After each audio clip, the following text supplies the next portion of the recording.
जय श्रीमन नारायण। स्वागत है दोस्तों आप सभी का आपके चैनल जी जायसवाल यूट्यूब स्टोरी में। दोस्तों आज हम सुनेंगे श्रीमद् भागवत महापुराण कथा चतुर्थ स्कंध का 9वां अध्याय। आज इस वीडियो में हम जानेंगे ध्रुव का वर पाकर घर लौटना। श्री मैत्रेय जी कहते हैं, विदुर जी, भगवान के इस प्रकार आश्वासन देने से देवताओं का भय जाता रहा और वे उन्हें प्रणाम करके स्वर्ग लोक को चले गए। तदंतर विराट स्वरूप भगवान गरुड़ पर चढ़कर अपने भक्त को देखने के लिए मधुवन में आए। उस समय ध्रुव जी तीव्र योग अभ्यास से एकाग्र हुई बुद्धि के द्वारा भगवान की बिजली के समान देदीप्यमान जिस मूर्ति का अपने हृदय कमल में ध्यान कर रहे थे वह सहसा विलीन हो गई। इससे घबराकर उन्होंने ज्यों ही नेत्र खोले कि भगवान के उसी रूप को बाहर अपने सामने खड़ा देखा। प्रभु का दर्शन पाकर बालक ध्रुव को बड़ा कुतूहल हुआ। वे प्रेम में अधीर हो गए। उन्होंने पृथ्वी पर दंड के समान लौटकर उन्हें प्रणाम किया। फिर वे इस प्रकार प्रेम भरी दृष्टि से उनकी ओर देखने लगे मानो नेत्रों से उन्हें पी जाएंगे, मुख से चूम लेंगे और भुजाओं में कस लेंगे। वे हाथ जोड़े प्रभु के सामने खड़े थे और उनकी स्तुति करना चाहते थे, परंतु किस प्रकार करें यह नहीं जानते थे। सर्वांतर्यामी हरि उनके मन की बात जान गए। उन्होंने कृपा पूर्वक अपने वेदमय शंख को उनके गाल से छुआ दिया। ध्रुव जी भविष्य में अविचल पद प्राप्त करने वाले थे। इस समय शंख का स्पर्श होते ही उन्हें वेदमयी दिव्य प्राणी वाणी प्राप्त हो गई और जीव तथा ब्रह्मा के स्वरूप का भी निश्चय हो गया। वे अत्यंत भक्तिभाव से धैर्य पूर्वक विश्वविख्यात कीर्तिमान श्री हरि की स्तुति करने लगे। ध्रुव जी ने कहा, प्रभु आप सर्वशक्ति संपन्न हैं। आप ही मेरी अंतःकरण में प्रवेश कर अपने तेज से मेरी इस सोई हुई वाणी को सजीव करते हैं तथा हाथ, पैर, कान और त्वचा आदि अन्यान्य इंद्रियों एवं प्राणों को भी चेतनता देते हैं। मैं आप अंतर्यामी भगवान को प्रणाम करता हूँ। भगवान आप एक ही हैं, परंतु अपनी अनंत गुणमयी माया शक्ति से इस महदादि संपूर्ण प्रपंच को रचकर अंतर्यामी रूप से उसमें प्रवेश कर जाते हैं और फिर इसके इंद्र आदि सतत गुणों में उनके अधिष्ठात्री देवताओं के रूप में स्थित होकर अनेक रूप भासते हैं। ठीक वैसे ही जैसे तरह तरह के लड़कियों में प्रविष्ट हुई आग अपनी उपाधियों के अनुसार भिन्न भिन्न रूपों में भासती है। नाथ, सृष्टि के आरंभ में ब्रह्मा जी ने भी अपनी शरण लेकर आपके दिए हुए ज्ञान के प्रभाव से ही इस जगत को सोकर उठे हुए पुरुष के समान देखा था। दिन बंधु उन्हीं आपके चरण तल का मुक्त पुरुष भी आश्रय लेते हैं। कोई भी कृतज्ञ पुरुष उन्हें कैसे भूल सकता है। प्रभु, इन सौतुल्य शरीरों के द्वारा भोगे जाने वाले इंद्रिय और विषयों की संसर्ग से उत्पन्न सुख तो मनुष्य को नरक में भी मिल सकता है। जो लोग इस विशेष सुख के लिए ललायत रहते हैं और जो जन्म मरण के बंधन से छुड़ा देने वाले कल्पत स्वरूप आपकी उपासना भगवत प्राप्ति के सिवा किसी अन्य उद्देश्य से करते हैं, उनकी बुद्धि अवश्य ही आपकी माया के द्वारा ठगी गई है। नाथ, आपके चरण कमलों का ध्यान करने से और आपके भक्तों के पवित्र चरित्र सुनने से प्राणियों को जो आनंद प्राप्त होता है वह निजानंद स्वरूप ब्रह्मा में भी नहीं मिल सकता। फिर जिन्हें काल की तलवार काटे डालती है, उन स्वर्गीय विमानों से गिरने वाले पुरुषों को तो वह सुख मिल ही कैसे सकता है। अनंत परमात्मन, मुझे तो आप उन विशुद्ध हृदय महात्मा भक्तों का संग दीजिए जिनका आप में अविच्छिन्न भक्तिभाव है। उनके संग से मैं आपके गुणों और लीलाओं की कथा सुधा को पी पी कर उन्मत्त हो जाऊंगा और सहज ही इस अनेक प्रकार के दुखों से पूर्ण भयंकर संसार सागर के उस पार पहुंच जाऊंगा। कमल नाभ प्रभु, जिनका चित्त आपके चरण कमल की सुगंध से लुभाया हुआ है, उन महानुभावों का जो लोग संग करते हैं वे अपने इस अत्यंत प्रिय शरीर और इसके संबंधी पुत्र, मित्र, गृह और स्त्री आदि की सुधि भी नहीं करते। अजन्मा परमेश्वर, मैं तो पशु, वृक्ष, पर्वत, पक्षी, सरीसृप यानी सर्प आदि रेंगने वाले जंतु, देवता, दैत्य और मनुष्य आदि से परिपूर्ण तथा महदादि अनेकों कारणों से संपादित आपके इस सदात्मक स्थूल विश्व रूप को ही जानता हूँ। इससे परे जो आपका परम स्वरूप है, जिसमें वाणी की गति नहीं है, उसका मुझे पता नहीं है।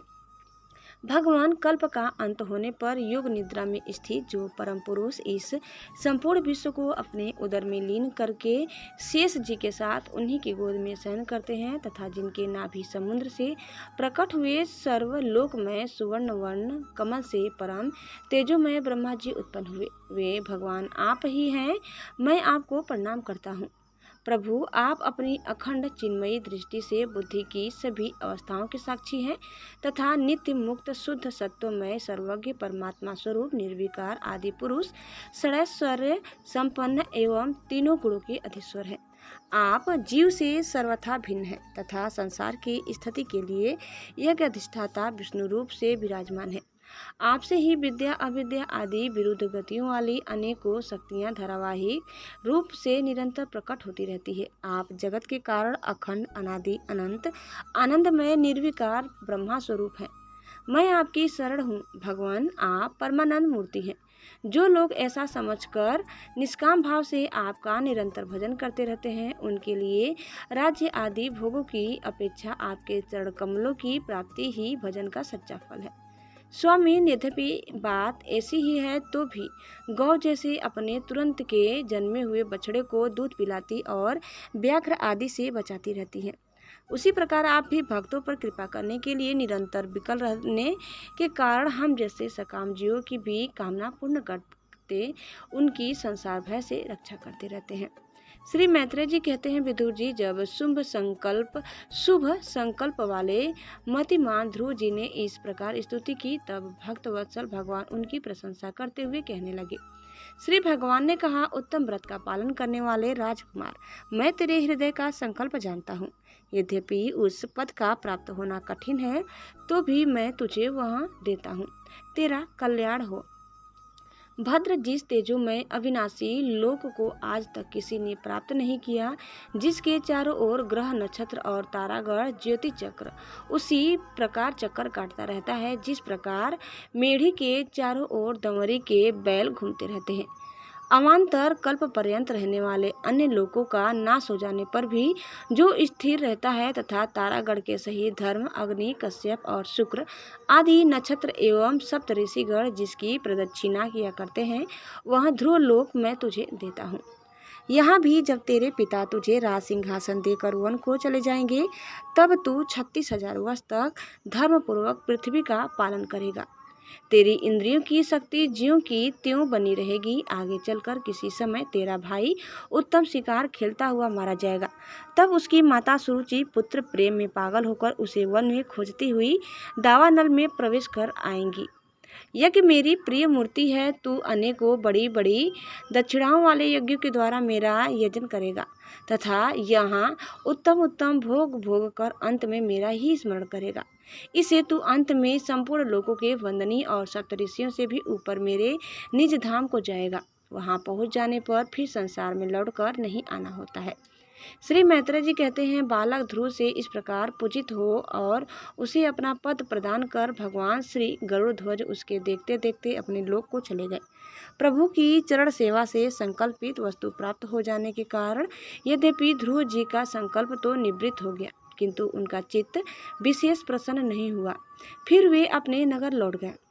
विदुर जी ने पूछा, ब्राह्मण, मायापति श्रीहरि का परम पद तो अत्यंत दुर्लभ है और मिलता भी उनके चरण कमलों की उपासना से ही है। ध्रुव जी भी सारासार का पूर्ण विवेक रखते थे, फिर एक ही जन्म में उस परम पद को पा लेने पर भी उन्होंने अपने को अकृतार्थ क्यों समझा। श्री मैत्रेय जी ने कहा, ध्रुव जी का हृदय अपनी सौतेली माता के बागबानों से विंध गया था तथा वर मांगने के समय भी उन्हें उनका स्मरण बना हुआ था। इसी से उन्होंने मुक्तिदाता श्री हरि से मुक्ति नहीं मांगी। अब जब भगवत दर्शन से वह मनोमालिन्य दूर हो गया तो उन्हें अपनी इस भूल के लिए पश्चाताप हुआ। ध्रुव जी मन ही मन कहने लगे, अहो सनकादि ऊर्ध्वरेता नैष्ठिक यानी ब्रह्मचारी सिद्ध भी उन जिन्हें समाधि द्वारा अनेकों जन्मों में प्राप्त कर पाते हैं, उन भगवत चरणों की छाया को मैंने 6 महीनों में ही पी लिया, किंतु चित्त में दूसरी वासना रहने के कारण मैं फिर उनसे दूर हो गया। अहो मुझ मंद भाग्य की मूर्खता, तो देखो मैंने संसार पास को काटने वाले प्रभु के पाद पद्यों में पहुंचकर भी उनसे नाशवान वस्तु की ही याचना की। देवताओं को स्वर्ग भोग के पश्चात फिर नीचे गिरना होता है, इसीलिए वे मेरी भगवत प्राप्ति रूप उच्च स्थिति को सहन नहीं कर सके, अतः उन्होंने ही मेरी बुद्धि को नष्ट कर दिया। तभी तो मुझ दुष्ट ने नारद जी की यथार्थ बात भी स्वीकार नहीं की। यद्यपि संसार में आत्मा के सिवा दूसरा कोई भी नहीं है, तथापि सोया हुआ मनुष्य जैसे स्वप्न में अपने ही कल्पना किए हुए व्याघ्र आदि से डरता है, उसी प्रकार मैंने भी भगवान की माया से मोहित होकर भाई को ही शत्रु मान लिया और व्यर्थ ही द्वेष रूप हार्दिक रोग से जलने लगा। जिन्हें प्रसन्न करना अत्यंत कठिन है, उन्हीं विश्वात्मा श्रीहरि को तपस्या द्वारा प्रसन्न करके मैंने जो कुछ मांगा है वह सब व्यर्थ है। ठीक उसी तरह जैसे गतायु पुरुष के लिए चिकित्सा व्यर्थ होती है। ओह मैं बड़ा भाग्यहीन हूँ। संसार बंधन का नाश करने वाले प्रभु से मैंने संसार ही मांगा। मैं बड़ा ही पुण्यहीन हूँ। जिस प्रकार कोई कंगला किसी चक्रवर्ती सम्राट को प्रसन्न करके उससे तूस सहित चावलों की कनी मांगे, उसी प्रकार मैंने भी आत्मानंद प्रदान करने वाले श्री हरि से मूर्खतावश व्यर्थ का अभिमान बढ़ाने वाले उच्च पद आदि ही मांगे हैं। श्री मैत्रेय जी कहते हैं, तात तुम्हारी तरह जो लोग श्री मुकुंद पाद अरविंद मकरकंद के ही मधुकर हैं, जो निरंतर प्रभु की चरण रज का ही सेवन करते हैं और जिनका मन अपने आप आई हुई सभी परिस्थितियों में संतुष्ट रहता है, वे भगवान से उनकी सेवा के सिवा अपने लिए और कोई भी पदार्थ नहीं मांगते। जब राजा उत्तानपाद ने सुना कि उनका पुत्र ध्रुव घर लौट रहा है, तो उन्हें इस बात पर वैसे ही विश्वास नहीं हुआ जैसे कोई किसी के यमलोक से लौटने की बात पर विश्वास न करे। उन्होंने यह सोचा कि मुझ अभागे का ऐसा भाग्य कहाँ, परंतु फिर उन्हें देवर्षि नारद की बात याद आ गई। इससे उनका इस बात में विश्वास हुआ। वे आनंद के वेग से अधीर हो उठे। उन्होंने अत्यंत प्रसन्न होकर यह समाचार लाने वाले को एक बहुमूल्य हार दिया। राजा उत्तानपाद ने पुत्र का मुख देखने के लिए उत्सुक होकर बहुत से ब्राह्मण कुल में बड़े बूढ़े मंत्री और बंधुजनों को साथ लिया तथा एक बढ़िया घोड़े वाले सुवर्ण जटित रथ पर सवार होकर वे झटपट नगर के बाहर आए। उनके आगे आगे वेद ध्वनि होती जाती थी तथा शंख, दुदुम्भी एवं वंशी आदि अनेकों मांगलिक बाजे बजते जाते थे। उनकी दोनों रानियां सुनीति और सुरुचि भी सुवर्णमय आभूषणों से विभूषित हो राजकुमार उत्तम के साथ पालकियों पर चढ़कर चली आ रही थी। ध्रुव जी उपवन के पास आ पहुंचे। उन्हें देखते ही महाराज उत्तानपाद तुरंत रथ से उतर पड़े। पुत्र को देखने के लिए वे बहुत दिनों से उत्कंठित हो रहे थे। उन्होंने झटपट आगे बढ़कर प्रेम आतुर हो लंबी लंबी सांसें लेते हुए ध्रुव को भुजाओं में भर लिया। अब ये पहले के ध्रुव नहीं थे। प्रभु के परम पुनीत पाद पद्यों का स्पर्श होने से इनके समस्त पाप बंधन कट गए थे। राजा उत्तानपाद की एक बहुत बड़ी कामना पूर्ण हो गई। उन्होंने बार बार पुत्र का सिर सूंघा और आनंद तथा प्रेम के कारण निकलने वाले ठंडे ठंडे आंसू से उन्हें नहला दिया। तदंतर सज्जनों की अग्रगण्य ध्रुव जी ने पिता के चरणों में प्रणाम किया और उनकी आशीर्वाद पाकर कुशल प्रश्न आदि से सम्मानित हो दोनों माताओं को प्रणाम किया। छोटी माता सुरुचि ने अपने चरणों पर झुके हुए बालक ध्रुव को उठाकर हृदय से लगा लिया और अश्रु गदगद वाणी से चिरंजीवी रहो ऐसा आशीर्वाद दिया। जिस प्रकार जल स्वयं ही नीचे की ओर बहने लगता है, उसी प्रकार मैत्री आदि गुणों के कारण जिस पर श्री भगवान प्रसन्न हो जाते हैं, उसके आगे सभी जीव झुक जाते हैं। इधर उत्तम और ध्रुव दोनों ही प्रेम से विह्वल होकर मिले। एक दूसरे के अंगों का स्पर्श पाकर उन दोनों के ही शरीर में रोमांच हो आया तथा नेत्रों से बार बार आंसू की धारा बहने लगी। ध्रुव की माता सुनीति अपने प्राणों से भी प्यारे पुत्र को गले लगाकर सारा संताप भूल गई। उसके सुकुमार अंगों के स्पर्श से उसे बड़ा ही आनंद प्राप्त हुआ।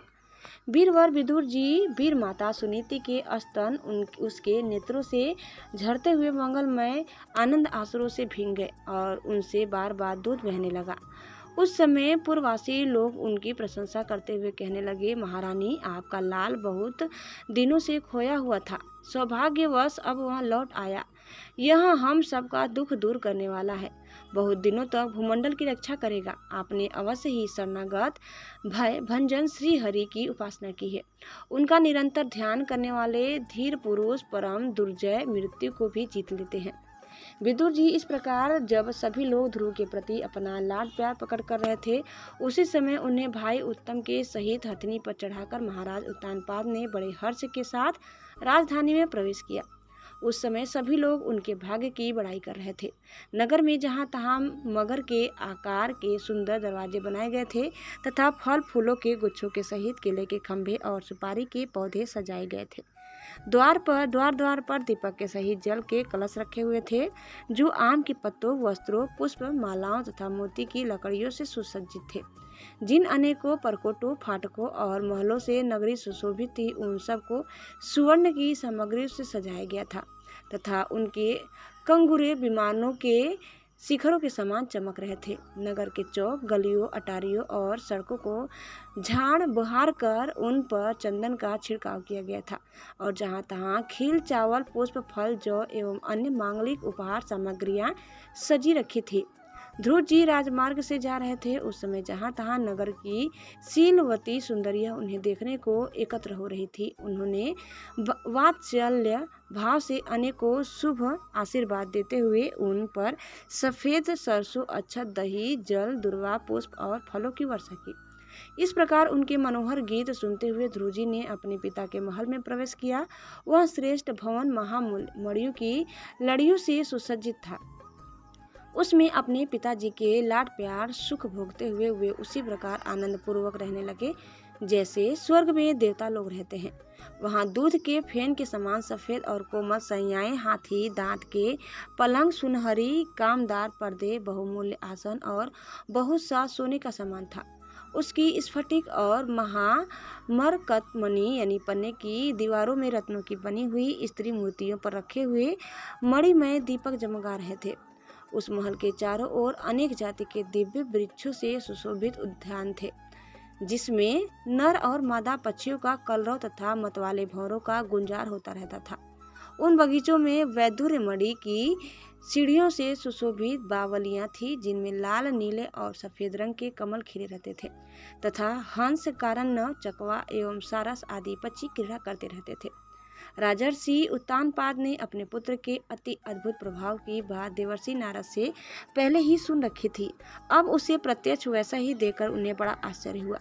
फिर यह देखकर कि अब ध्रुव तरुण अवस्था को प्राप्त हो गए हैं, अमात्यवर्ग उन्हें आदर की दृष्टि से देखते हैं तथा प्रजा का भी उन पर अनुराग है। उन्होंने उन्हें निखिल भूमंडल के राज्य पर अभिषिक्त कर दिया और आप वृद्धावस्था आई जानकर आत्मस्वरूप का चिंतन करते हुए संसार से विरक्त होकर वन को चल दिए।